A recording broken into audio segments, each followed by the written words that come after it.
Hi friends, இன்னைக்கு twins veg கிச்சன்ல ஒரு சிம்பிளான லஞ்ச் ரெசிபி தான் பார்க்க போறோம். பட் ரொம்ப சூப்பரான ஒரு காம்பினேஷன்ல. ஸோ இன்னைக்கு வந்து நான் ரசமும் அதுக்கு வந்து கொத்தமல்லி தொகையிலும் வந்து செய்ய போறேன்.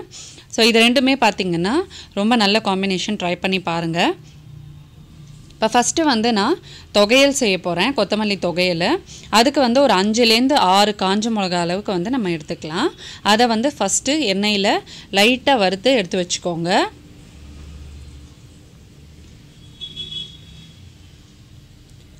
இப்போ என்றைக்காவது நம்ம வந்து லஞ்சை சிம்பிளாக பண்ணணும், பட் அதே சமயம் வந்து நல்லா உப்பு காரமாக டேஸ்டியாக சாப்பிட்ணும் அப்படின்னு நம்ம நினைப்போம் இல்லையா. அன்றைக்கி வந்து இந்த மாதிரி ஒரு ரெசிபி வந்து நல்ல ஒரு சூடான சாதத்தோடு ட்ரை பண்ணி சாப்பிடும்போது ரொம்ப ரொம்ப டேஸ்டியாக இருக்கும். இதுக்கு வந்து சைட் டிஷ் வந்து நம்ம சுட்ட அப்பளமோ இல்லை எண்ணெயில் வறுத்த அப்பளம் அந்த மாதிரி கூட நம்ம வந்து யூஸ் பண்ணிக்கலாம்.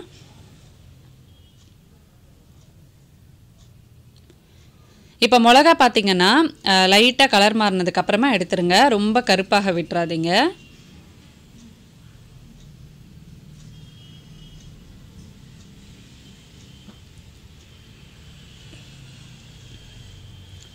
இப்போ மிளகா வந்து எடுத்ததுக்கப்புறமா அதே எண்ணெயிலேயே நம்ம வந்து உளுத்தம்பருப்பு போட போகிறோம். உளுத்தம்பருப்பு பார்த்திங்கன்னா நான் வந்து ஒரு 50லேருந்து 60 கிராம் கிட்ட வந்து எடுத்திருக்கேன். ஸோ இது பார்த்திங்கன்னா நல்ல ஒரு 2 ஃபுல் குழிக்கரண்டி எடுத்துக்கிட்டிங்கன்னா கரெக்டாக இருக்கும். தொகையலுக்கு வந்து உளுத்தம்பருப்பு நிறையா போட்டிங்கன்னா நல்ல டேஸ்ட் கொடுக்கும். இப்போ லைட்டாக வந்து கலர் மாறிட்டே இருக்குது, நல்லா பொன்னிறமாக கலர் மாறி நல்ல வாசனை வரும். கமகமான உளுத்தம்பருப்பு வறுப்பட நல்ல வாசனை வந்து கலர் மாறினதுக்கப்புறமா நம்ம வந்து இதை எடுத்துடலாம் எண்ணெயிலேருந்து. இப்போ பார்த்திங்கன்னா சூப்பராக கலர் மாறிடுச்சு பாருங்கள், நல்ல ஒரு கோல்டன் ப்ரௌன் கலர் ஆகிடுச்சு. இப்போ இந்த ஸ்டேஜில் வந்து நம்ம இதை எடுத்து ஒரு பாத்திரத்தில் வந்து மாற்றி வச்சுக்கலாம்.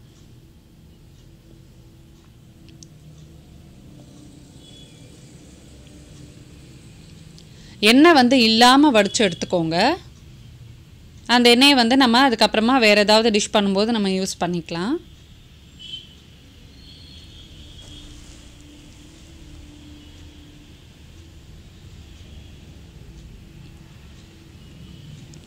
இப்போ பாருங்கள், நம்ம வந்து உளுத்தம்பருப்பையும் மிளகாவையும் இந்த அளவுக்கு வறுத்து எடுத்து வச்சுருக்கோம். இப்போ இதோடு நம்ம வந்து கொஞ்சமாக புளி, ஒரு நெல்லிக்காய் சைஸ் அளவுக்கு புளி சேர்த்துக்கோங்க. அப்புறம் கொத்தமல்லி பார்த்திங்கன்னா ஒரு கட்ட அளவுக்கு நான் வந்து கழுவி எடுத்து வச்சுருக்கேன், ஒரு சின்ன கட்ட அளவுக்கு. அதை வந்து நீங்கள் எடுத்துக்கோங்க. பெரிய கட்டாக இருந்துச்சுன்னா பாதி கொத்தமல்லி வந்து நம்ம நல்லா நறுக்கிட்டு வாஷ் பண்ணி எடுத்து வச்சுக்கலாம். இப்போ இவ்வளோ கொத்தமல்லி, ஒரு கைப்பிடி அளவுக்கு கொத்தமல்லி எடுத்துக்கிட்டிங்கன்னா கரெக்டாக இருக்கும்.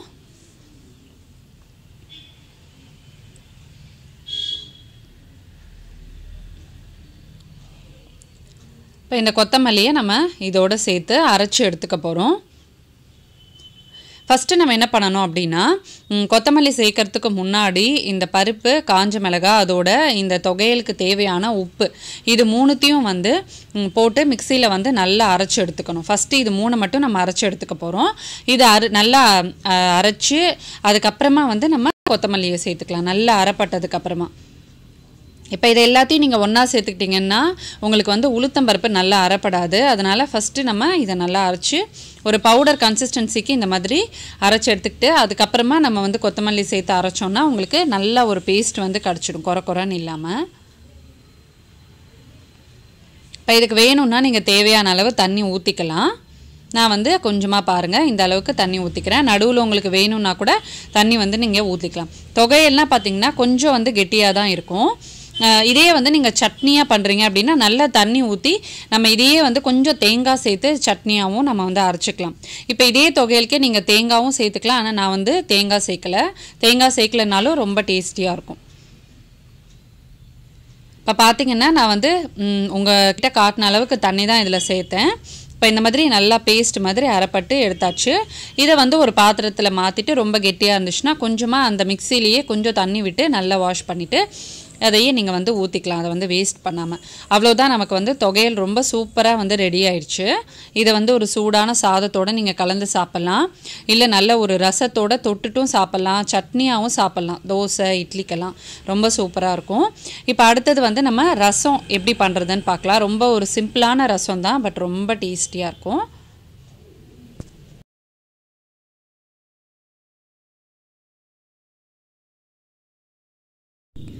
இப்போ அடுத்தது வந்து ரசம் எப்படி பண்ணுறதுன்னு பார்க்கலாம். அதுக்கு வந்து நான் 2 தக்காளி எடுத்திருக்கேன். ஒரு மிக்ஸி ஜாரில் ஃபஸ்ட்டு இதுக்கு தேவையானதெல்லாம் நம்ம அரைச்சி எடுத்துக்க போகிறோம்.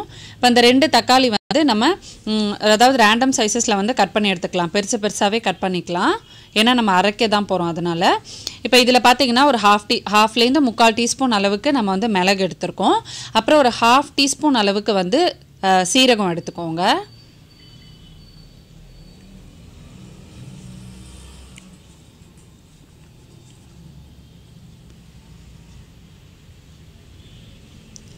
இதோட ஒரு 4 பல்லு பூண்டு சேர்த்துக்கிறேன் நான்.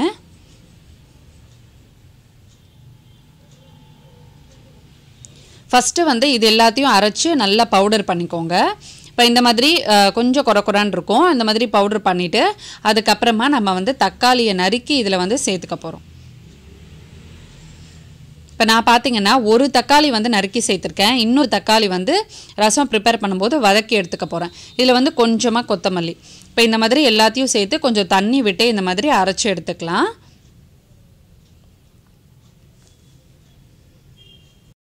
இப்போ நான் சொன்னதெல்லாம் அரைச்சி நம்ம ரெடியாக எடுத்து வச்சுருக்கோம்.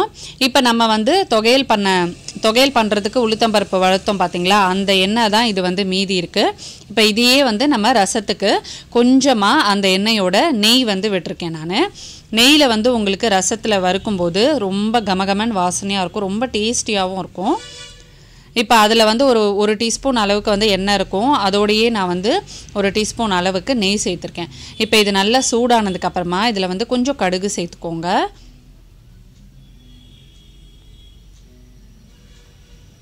அடுத்தது கொஞ்சமாக சீரகம் சேர்த்துக்கோங்க. நம்ம அதுலேயே சீரகம் சேர்த்துருக்கோம், இருந்தாலும் கொஞ்சம் சீரகம் சேர்த்துக்கோங்க. நெய்யில் வறுபடும் போது நல்ல வாசனையாக இருக்கும். அடுத்தது பார்த்திங்கன்னா பூண்டு. எப்பயுமே வந்து அரைக்கும் போதும் கொஞ்சம் பூண்டு சேர்த்துக்கோங்க.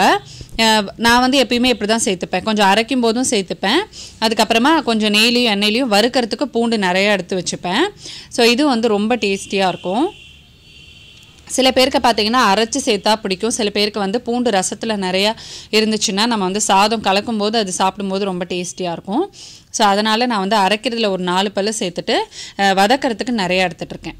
இப்போ தக்காளி வந்து ஒரு தக்காளி நம்ம அரைக்கிறதுக்கு எடுத்துருக்கோம். இன்னொரு தக்காளி இந்த மாதிரி வதக்கும் போது சேர்த்துக்கலான்னு நான் நறுக்கி எடுத்துகிட்ருக்கேன். இப்போ பூண்டு பார்த்திங்கன்னா நல்லா வறுபட்டுருச்சு. உங்களுக்கு பார்த்தாலே தெரியுது, நல்லா கலர் மாறிடுச்சு. அடுத்தது தக்காளி சேர்த்து நல்லா வதக்குங்க. தக்காளி நல்லா வதங்குற வரைக்கும் வதக்கிக்கலாம். இப்போ இதில் வந்து கொஞ்சமாக தண்ணி ஊற்றிக்கலாம். தண்ணி ஊற்றிங்கன்னா தக்காளி வந்து நல்லா வெந்து சாஃப்ட் ஆகிடும் உங்களுக்கு அந்த தண்ணி கொதிக்கும்போது.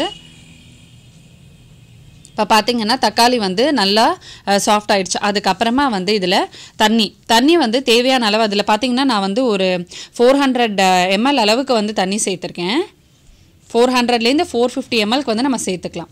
தண்ணி சேர்த்துட்டு உடனேவே நம்ம அரைச்சி வச்சுருக்கோம் பார்த்தீங்களா விழுது, அதை வந்து சேர்த்துக்கலாம். இப்போ இதில் என்னென்ன நான் அரைச்சிருக்கேன்னு இன்னொரு தடவை சொல்லிடுறேன். 1/2 டீஸ்பூன்லேருந்து 3/4 டீஸ்பூன் அளவுக்கு மிளகு சேர்த்தேன். 1/2 டீஸ்பூன் சீரகம், ஒரு 4 பல்லு பூண்டு, கொஞ்சமாக வந்து கொத்தமல்லி, ஒரு தக்காளி, எல்லாத்தையும் சேர்த்து நம்ம அரைச்சி எடுத்துகிட்ருக்கோம் தண்ணி விட்டு. கொஞ்சமாக பேஸ்ட் கன்சிஸ்டன்சிக்கு நம்ம அரைச்சி எடுத்துக்கிட்டிங்கன்னா போதும். இப்போ இது எல்லாத்தையும் நம்ம இதில் சேர்த்ததுக்கப்புறமா கொஞ்சமாக வந்து மஞ்சள் தூள் சேர்த்துக்கோங்க.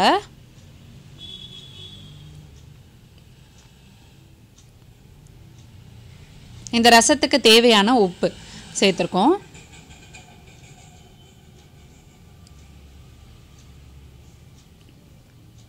இப்போ இது எல்லாத்தையும் சேர்த்துட்டு நல்லா வந்து மிக்ஸ் பண்ணுங்கள். இது வந்து நல்லா கொதி வந்து பச்சை வாசனை போகிற வரைக்கும் நல்லா கொதி வரணும்.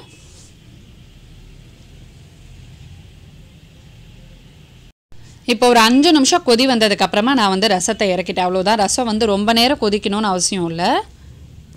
இப்போ ரொம்ப சூப்பரான ஒரு காம்பினேஷனில் பார்த்திங்கன்னா கொத்தமல்லி தொகையலும் பூண்டு ரசமும் வந்து ரெடி ஆயிடுச்சு. இது வந்து நம்ம வீக் டேஸ்லேயும் பண்ணலாம், சண்டேலேயும் கூட பண்ணலாம். இது ரெண்டும் வந்து ட்ரை பண்ணி பார்த்துட்டு எப்படி இருந்துச்சுன்னு சொல்லுங்கள். இந்த வீடியோ உங்களுக்கு பிடிச்சிருந்துச்சுன்னா எங்கள் சேனலை லைக் பண்ணி சப்ஸ்கிரைப் பண்ணுங்கள். இன்னொரு இன்ட்ரெஸ்டிங்கான யூஸ்ஃபுல்லான வீடியோவில் உங்களை நான் மீட் பண்ணுறேன். அது வரைக்கும் பாய் ஃப்ரெண்ட்ஸ்.